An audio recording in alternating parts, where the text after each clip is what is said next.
Hi everyone, this is Manisha here. आज मैं आप लोगों के साथ एनसीईआरटी क्लास 6 का चैप्टर 5 डिस्कस करने जा रही हूँ, जिसका नाम है what books and burials tells us. मतलब कि जो किताबें होती हैं और जो दफन की गई चीज़ें हैं वो हमें क्या बताती हैं। तो इस चैप्टर में हम लोग वही चीज़ के बारे में पढ़ेंगे। फर्स्ट चैप्टर में हम लोगों ने ओवरव्यू देखे थे, ठीक है। तो ओवरव्यू में जो एंशियंट हिस्ट्री का थोड़ा सा पार्ट था उसे हम लोगों ने क्लियर देखा था, समझा था। चैप्टर 2 में हम लोगों ने आज से 22 मिलियंस ईयर्स अगो अगर हम लोग जाते हैं तो उस समय जो पीपल रहा करते थे उन्हें हम लोगों ने हंटर गैदरर्स का नाम दिए थे। तो क्योंकि वे लोग शिकार करके और फिर सामान को इकट्ठा, मतलब प्लांट्स को इकट्ठा करके अपना खाना खाते थे, इस वजह से। उसके बाद फिर उन लोगों ने धीरे धीरे देखा कि मतलब जब धीरे धीरे टेम्परेचर बढ़ा तो टेम्परेचर बढ़ने के बाद ग्रेन्स जो हैं, जो अनाज है, वो खुद ब खुद ग्रो कर रहे थे। इसे उन लोगों ने ऑब्ज़र्व किया। उसके बाद ये भी ऑब्ज़र्व किए कि अगर वो जो ग्रो किए हैं, जो प्लांट ग्रो किया, अगर उसके कुछ दाने नीचे गिर जा रहे हैं तो वो अनाज फिर से ग्रो कर रहा है, ठीक है। वो फसल मतलब क्रॉप फिर से ग्रो कर रहा है। तो वे लोग तभी उन लोगों के माइंड में ये थॉट आता है कि हम लोग भी अब एग्रीकल्चर कर सकते हैं, इस तरह से हंटिंग नहीं करना पड़ेगा। ये सब चीज़ धीरे धीरे जब वो लोग एग्रीकल्चर के तरफ आते हैं तो उससे हम लोग नियोलिथिक का एज के नाम से जानते हैं। मतलब हम लोग दो चैप्टर में, चैप्टर 2 और 3 में हम लोगों ने स्टोन एज के बारे में पढ़ा, जिसमें पैलियोलिथिक था, मीसोलिथिक था, नियोलिथिक था।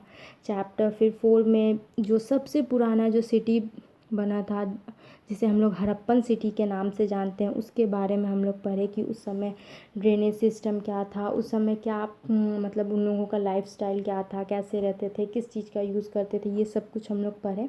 अब हम लोग बुक और ब्यूरियल्स के बारे में पढ़ेंगे, ठीक है।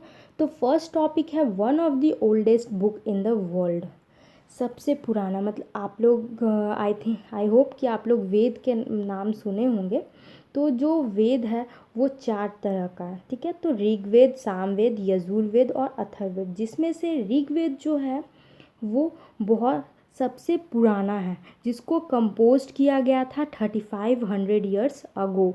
और इस ऋग्वेद में ही हजारों हिम्स हैं। हिम्स का मतलब मंत्र, जिसे हम लोग सुक्ता और वेल सेड भी कहते हैं।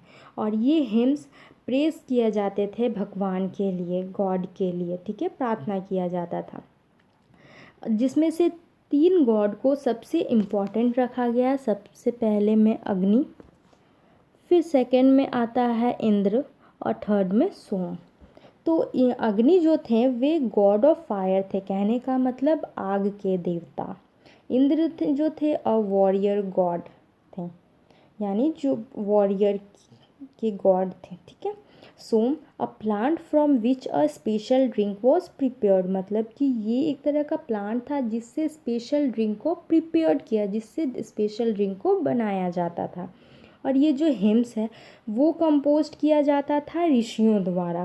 प्रीस्ट जो होते थे वे बच्चों को पढ़ाते थे, समझा, मतलब उन लोगों को इस ऋग्वेद के बारे में, हिम्स के बारे में ये सब समझाते थे। तो किस तरीके से उन्हें सुनाते थे, याद करवाते थे थोड़ा थोड़ा करके। मतलब अभी हम लोगों को कुछ पढ़ना होता है तो हम लोग प्रिंटेड फॉर्म में पढ़ते हैं। उस समय ऐसा कोई प्रिंटिंग सिस्टम या कोई प्रिंटेड फॉर्म में नहीं था। हर चीज़ को जो बच्चे होते हैं वे सुनकर याद रखते थे, सुनते थे हर चीज़ को, ठीक है।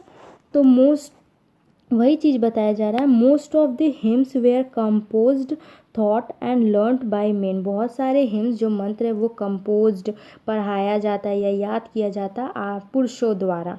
बहुत कम ही ये हैं, मतलब बहुत कम ही हिम्स हैं जो कि वोमेन के द्वारा कंपोज्ड किया गया हो, महिलाओं के द्वारा कंपोज्ड किया गया हो। ऋग्वेद बहुत ही पुराना और वैदिक संस्कृत है, जो आज के संस्कृत से काफ़ी अलग है। कहने का मतलब कि जो हम लोग आज संस्कृत पढ़ रहे हैं वो काफ़ी अलग था वेद संस्कृत से। मतलब उस समय का जो संस्कृत था उससे काफ़ी अलग अभी के संस्कृत है। तो हर चीज़ का मॉडिफिकेशन हो रहा है, तो इसका भी मॉडिफाई हुआ है। अब इसके बाद आता है संस्कृत एंड अदर लैंग्वेजेस। कहने का मतलब कि जो संस्कृत है वो हमारा एक पार्ट है फैमिली का। कौन से फैमिली? जिसे हम लोग इंडो यूरोपियन फैमिली बोलते हैं। इसका एक पार्ट है संस्कृत। और इंडो यूरोपियन से आप समझ सकते हो कि इसमें जो लैंग्वेजेस आते होंगे, इस फैमिली में जो लैंग्वेजेस बिलोंग करते होंगे वो इंडियन लैंग्वेजेस होंगे और कुछ यूरोपियन लैंग्वेजेस होंगे। तो जो इंडियन लैंग्वेजेस हैं उसमें से असमीज़, गुजराती, हिंदी, कश्मीरी और सिंधी, ठीक है। और जो यूरोपियन लैंग्वेजेस है उसमें से आते हैं English, French, German, Greek, Italian और स्पेनिश इस फैमिली से बिलोंग करते हैं। और इन्हें हम लोग फैमिली इसलिए कहते हैं क्योंकि इन लोग में कुछ ना कुछ कॉमन होता है। जैसे कि आप एक वर्ड ले लो, माँ, संस्कृत में मातृ, हिंदी में माँ और इंग्लिश में मदर। तो इन तीनों में आप एक वर्ड देखोगे कॉमन जिसे हम लोग माँ कहेंगे, ठीक है। अब आता है अदर लैंग्वेजेस। तो उसमें बताया गया है जो नॉर्थ ईस्ट है वो तिब्बतो बर्मन फैमिली से बिलोंग करता है। नॉर्थ ईस्ट में से कौन कौन से स्टेट आते हैं? तो असम हो गए, सिक्किम हो गए, फिर असम, सिक्किम, मेघालय, मिज़ोरम, ये सब जो स्टेट हैं जो साइड में नॉर्थ वेस्ट में है उससे उसमें तिब्बतो बर्मन फैमिली से वे बिलोंग करते हैं। तमिल, तेलुगु, कन्नड़, मलयालम यानी नीचे वाला साउथ पोर्शन ये द्रविडियन फैमिली से बिलोंग करता है। और जो लैंग्वेज झारखंड में बोली जाती है और जो सेंट्रल इंडिया के पार्ट हैं कुछ स्टेट जैसे ये हो गए एमपी हो गए, वो कौन से फैमिली से बिलोंग करते हैं? तो एस्ट्रो एशियाटिक फैमिली। मतलब मेनली हम लोगों ने 4 फैमिली के बारे में पढ़ा। फर्स्ट में इंडो यूरोपियन के बारे में, सेकेंड में हम लोगों ने तिब्बतो बर्मन फैमिली के बारे में, थर्ड में द्रविडियन फैमिली और फोर्थ में एस्ट्रो एशियाटिक फैमिली के बारे में हम लोग पढ़े। आई होप आप लोगों को समझ में आ गया होगा। इसके बाद यहाँ पे बताया जाता है कि जो बुक्स हैं जैसे हम लोग आज यूज़ कर लेते हैं रिटन और प्रिंटेड, मैंने थोड़ी देर पहले यही चीज़ बताया था। और ऋग्वेदा में उस समय सिर्फ हर चीज़ को सुनकर यूज्ड होते थे। और जो सबसे पहले फर्स्ट कंपोस्ट किए थे प्रिंटेड के फॉर्म में तो 200 साल पहले कंपोस्ट किया गया था। यानी बना था कब? 3500 ईयर्स अगो। पर इसको प्रिंट के फॉर्म में कब आया? 200 years ago. How is historians study the Rigveda? Rigveda को हिस्टोरियंस जो होते हैं मतलब जो इतिहास के बारे में बताते हैं, इतिहास के बारे में पता करते हैं, वो कैसे स्टडी किए? तो ये जो ऋग्वेद है ये मतलब जो ऋग्वेद के जो हिम्स हैं वो सब एक डायलॉग के फॉर्म में लिखे गए हैं, ठीक है। तो एक एग्जाम्पल भी दिया गया है जिसमें से विश्वामित्र और 2 रिवर हैं, ब्याज और सतलज। तो इन दोनों में बातचीत हो रही है, संवाद हो रहा है, तो उसे भी दिखाया गया है नीचे। जैसे यहाँ पे विश्वामित्र एंड द रिवर्स। ये एग्ज़ाम पर्सपेक्टिव से उतना इम्पॉर्टेंट नहीं है इसलिए मैं नहीं पढ़ा रही हूँ, पर आप लोग एक बार ज़रूर पढ़ लेना इसे। इसके बाद यहाँ पे एक मैन्युस्क्रिप्ट को दिखाया जा रहा है। और मैन्युस्क्रिप्ट जो है वो बिर्च बार्क से भी लिखा जाता था, जिसे मैंने फर्स्ट चैप्टर में मैन्युस्क्रिप्ट के बारे में पढ़ाया है अच्छे से कि वो क्या होते थे। और ये इसको प्रिजर्व करके रखा गया है पुणे के महाराष्ट्र के पुणे लाइब्रेरी में। और महाराष्ट्र का कैपिटल क्या है? तो मुंबई, ठीक है। इसके बाद आता है कैटल, हॉर्सेस एंड चैरिट्स। मतलब यहाँ पे there are many prayers in the Rigveda.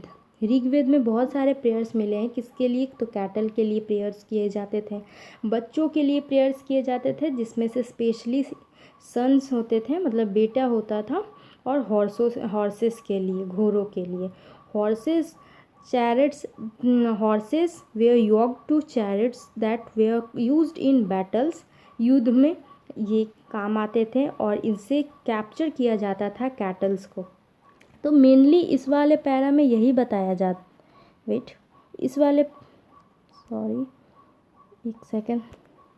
इस वाले पैरा में यही बताया गया है कि जो युद्ध होते थे, जैसे 2 राजाओं के बीच में युद्ध हो रहा है, तो उस युद्ध में वो लोग क्या क्या कैप्चर करने के लिए युद्ध क्या करते थे? कैटल को कैप्चर करने के लिए, लैंड को कैप्चर करने के लिए। लैंड से उन लोगों को बेनिफिट होता था ये कि अगर वो लैंड को ले लेते हैं ठीक है। तो उसमें वो लोग पैस्चर कर सकते हैं, मतलब कोई भी जानवर को अच्छे से चरा सकते हैं, चाहे गाय भैंस जो भी हो। और फिर वहीं पे वे लोग क्रॉप को भी ग्रो कर सकते हैं, फसल को भी उगा सकते हैं, बार्ले और भी अलग अलग फसल्स को। फिर पानी के लिए भी युद्ध होता था, और फिर पीपल को भी वे लोग कैप्चर करते थे, और कैटल को भी। और जो कि कैटल उस समय अब अभी भी ये एक गाँव धन के तरह से माना जाता है। और फिर बताया गया है कि कुछ वेल्थ जो होते थे, कुछ धन जो होते थे, वे तो लीडर रख लेते थे, कुछ पृष्ठ में बांट दिए जाते थे, और कुछ जो वहाँ के पीपल होते हैं उन्हें बांट दिया जाता था। ठीक है। और कुछ वेल्थ से वे लोग यज्ञ सब परफॉर्म करते थे सेक्रीफाइस करने के लिए, और उसमें वे लोग भगवान को खुश करने के लिए, और वो लोग ये ऑफ़र करते थे घी, ग्रेन और कुछ केसेस में एनिमल को भी। उसके बाद यहाँ पे बताया गया है इस वाले पैरे में कि बहुत मोस्ट मेन जो थे वे लोग युद्ध में पार्ट लिया करते थे। यहाँ पे कोई भी रेगुलर आर्मी नहीं थी, पर यहाँ पे एक असेंबलीज बनाई जाती थी। उस असेंबली में वे लोग डिस्कस करते थे वॉर, युद्ध से जुड़ी बातों को, किस तरीके से शांति ला जाए उस चीज़ को। फिर एक लीडर को चूज़ करते थे जो ब्रेव रहते थे और स्किलफुल वॉरियर्स रहते थे। यहाँ पे कोई ऐसा सिस्टम नहीं था कि अगर ये राजा है तो राजा का बेटा ही को राजा बनाया जाएगा, इस तरह से कुछ नहीं था। यहाँ पे टैलेंट के हिसाब से उसे काम दिया जाता था। अब यहाँ पे आता है वर्ड्स टू डिस्क्राइब पीपल। ठीक है। तो दो ग्रुप जो डिस्क्राइब किया गया है उनके काम के द्वारा। तो पहला में Brahman, the priest sometime called Brahmans, जो परफॉर्म करते थे रिचुअल को, और दूसरे में है राजाज। ठीक है। और ये राजा वो नहीं हैं जिनको हम लोग बाद में पढ़ेंगे। ये राजा, इन राजाओं के पास कोई भी कैपिटल नहीं थी, कोई भी सिटीज़ नहीं थी, ना ही प्लेसेस थे और ना ही आर्मी थी, और ना ही ये किसी तरह के टैक्स को कलेक्ट किया करते थे। और ऐसा भी नहीं है कि इनका जो बेटा है वही राजा बनेगा, ऐसा भी कुछ नहीं है। यहाँ पे फिर बताया गया है, दो वर्ड को बताया गया है, पीपल और community as a whole describe किया गया है। फर्स्ट में है जन, जिसे आज भी हम लोग यूज़ करते हैं, जैसे बोलते हैं 2 जन थे, 3 जन थे, इस तरीके से। फिर दूसरा वर्ड है wish, the word Vysya comes from wish, जिसको हम लोग चैप्टर 6 में पढ़ेंगे। फिर यहाँ पे बताया जा रहा है सेवरल विश और जन आर मेंशन्ड बाय नेम, कुछ विश और जन जो है वो मेंशन किए गए हैं उनके नाम, जैसे पुरुजन और विश, द भरत जन और विश, द यदुजन और विश, एंड सो ऑन। मतलब ये सब भी ऋग्वेद में मेंशन किए गए हैं, पर इसमें क्लियरिटी नहीं है ये क्या था, ये सब कुछ उतना नहीं बताया गया है।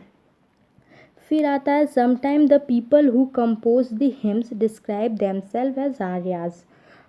कहने का मतलब जो इंसान थे जो कंपोस्ट करते थे हिम्स को, मंत्र को, वे कभी कभी अपने आप को आर्याज बताते थे। और जो उनके प्रतिद्वंदी होते थे, जो अपोजिट होते थे, जो विरोधी होते थे, उन्हें हम लोग दास्याज और दासयूस से जानते हैं। ये लोग किसी तरह के सेक्रीफाइस को परफॉर्म नहीं करते थे।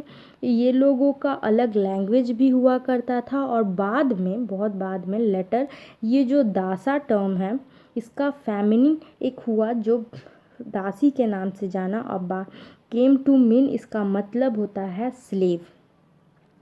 स्लेव का मतलब कि जो ऑनर है वो अपना प्रॉपर्टी समझता उस इंसान को एक तरह का प्रॉपर्टी के तरह से देखा जाता था, उसे स्लेव बोलते हैं। ठीक है।